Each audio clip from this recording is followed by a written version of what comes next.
जनसेवा को बनाया आधार। देवरिया सदर से भाजपा टिकट के लिए आगे आए डब्लू मणि त्रिपाठी।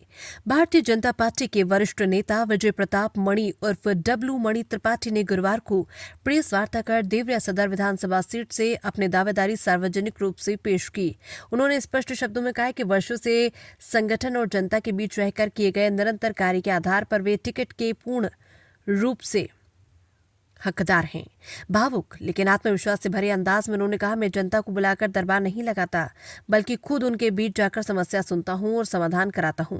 उन्होंने दावा किया कि देवरिया से लेकर दिल्ली तक पार्टी और जनहित के मुद्दों को मजबूती से उठाते रहे और 2022 से 2027 तक पूरी प्रतिबद्धता के साथ जनसेवा में लगे हुए हैं।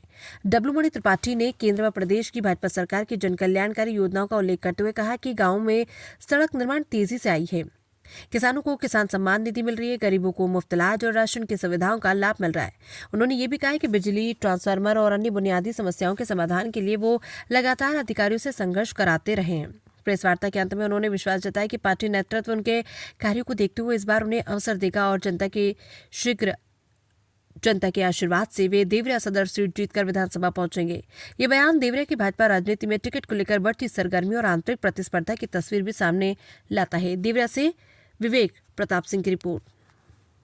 और या आप ये जनता की बात करते हैं, आप बीजेपी में कितने दिनों से हैं और देवरिया की जनता आपको क्यों चुनी? देखिए, भारतीय जनता पार्टी में तो मेरा जन्म ही हुआ है। मैं 93 से भारतीय जनता पार्टी में हूँ और भारतीय जनता पार्टी के लिए मैं लगातार काम किया हूँ। जो लोग भी चुनाव लड़े हैं, मैं पूरी ताकत से उनकी मदद किया हूँ। 2007 से मैं विधानसभा की राजनीति करता हूँ और विधानसभा में 2007 के बाद विधानसभा मांगना शुरू किया। 2012 तक हमने मेहनत किया, पार्टी ने मुझे टिकट नहीं दिया, लेकिन हमने जनता का साथ नहीं छोड़ा। 2012 से 2017 तक हमने काम किया, ईमानदारी से जनता का आशीर्वाद लेता रहा। पार्टी ने टिकट नहीं दिया, लेकिन मैं जनता जनार्दन का आशीर्वाद लेना नहीं छोड़ा।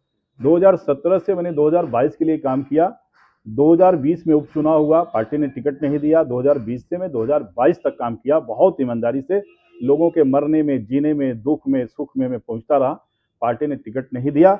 अब मैं 2022 से 2027 के लिए काम कर रहा हूं और मुझे पार्टी पर विश्वास है, क्योंकि जनता जनार्दन का आशीर्वाद मेरे साथ है। इस बार पार्टी मुझे टिकट देगी, ऐसा मुझे विश्वास है। आपके क्षेत्र में जनता के मुख्य मुद्दे क्या हैं? देखिए, मैं गांव-गांव गया हूं, एक-एक टोला, एक-एक मोहल्ला, एक-एक मजरा, एक-एक परिवार से मिला हूं।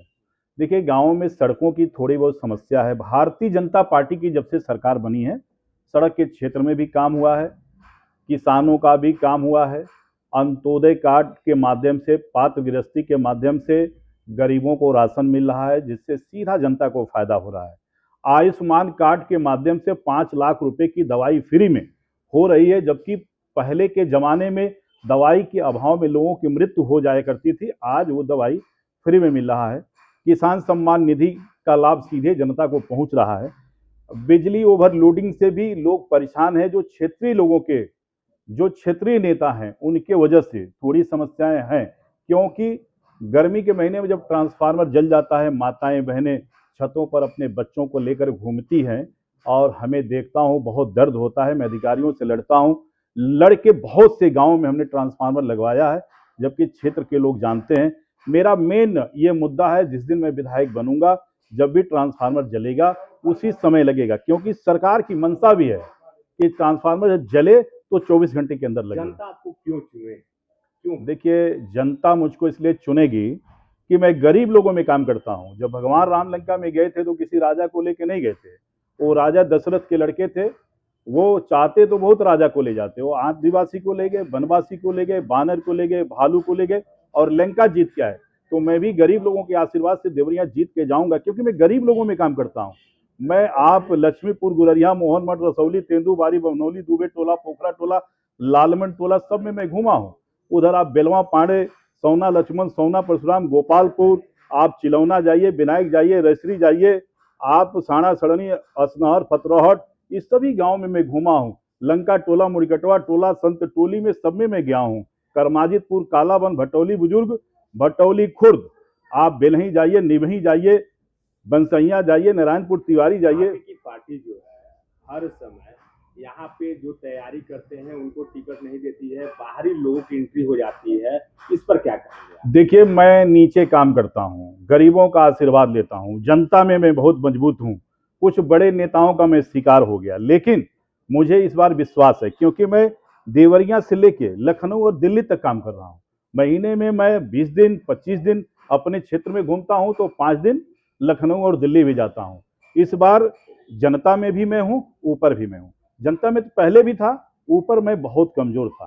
तो मुझे पूरा विश्वास है, यकीन है, सभी लोगों का आशीर्वाद है, मुझे टिकट इस बार यहाँ मिलेगा। कुछ लोग जाति की राजनीति शुरू कर दिए हैं और इसके वजह से यहाँ विभाजन होता है, इस पर आप क्या कहेंगे? देखिए, मैं हिंदू में, मुस्लिम में, मैं हर जातियों में रहता हूँ। मैं धर्म को मानने वाला व्यक्ति हूँ। जो भी लोग मेरे पास आते हैं, चाहे वो किसी जाति के हों, अमीर हों, गरीब हों, हिंदू हो, मुसलमान हो, मैं सबका सम्मान करता हूँ, सबका काम करता हूँ। मैं नफरत की राजनीति नहीं करता हूँ। मैं यादव को, पंडित को लड़ाना नहीं चाहता हूँ, मैं हिंदू से मुसलमान को लड़ाना नहीं चाहता हूँ। मेरा मकसद है, हमारे पार्टी का भी मकसद है, वो सबका साथ और सबका विकास और सबका सम्मान। क्या भारतीय जनता पार्टी राशन दे रही है तो मुसलमान उसका लाभ नहीं पा रहा है क्या? क्या भारतीय जनता पार्टी आयुष्मान कार्ड दे रही है तो उसका लाभ गरीब नहीं पा रहा है क्या? क्या भारतीय जनता पार्टी किसान सम्मान निधि दे रही है तो उसका लाभ हर जाति, हर मत, हर धर्म के लोगों को मिल रहा है? क्या किसी की जाति पूछ के दी जा रही है? तो हम हिंदू मुस्लिम क्यों कराएं, हम यादव पंडित क्यों कराएं? मेरा मकसद है देवरिया का विकास हो, देवरिया का सम्मान हो, नौजवानों को रोजगार मिले। शिक्षा पे आप क्या कहेंगे अपने क्षेत्र के विधानसभा के? देखिए, हम जब विधायक बनेंगे तो शिक्षा के क्षेत्र में भी काम करेंगे, नौजवानों को रोजगार दिलवाने में काम करेंगे, क्योंकि कोई भी विधायक बनता है, कोई भी नेता बनता है तो कम से कम क्षेत्र के 100 सवा 100 ऐसे नौजवान होते हैं जो अपनी जवानी की कुर्बानी देते हैं, तब कोई नेता बनता है। जब वो अपनी पत्नी के बेड पर जिंदाबाद का नारा लगाता है, क्योंकि दिन भर तो नेता के साथ लगाता है, तो रात को सोने में लगाता है, तब कोई विधायक बनता है। और जीतने के बाद उसको आदमी भूल जाता है, नए लोगों को जोड़ लेता है, अपने ही छूट जाते हैं और आज वो रोजगार के लिए भटक रहे हैं। ऐसे मैं 100 नौजवानों को जब विधायक बनूंगा तो रोजगार दिलवाऊंगा, जो डब्लू मणि के नाम से जाना जाएगा। ये मेरी सोच है। अभी जो है गरीब जनता कहाँ ढूंढेगी विधायक को, कहाँ सांसद को ढूंढेगी, और आप होंगे तो क्या उन लोग अपेक्षा क्या रहेगी?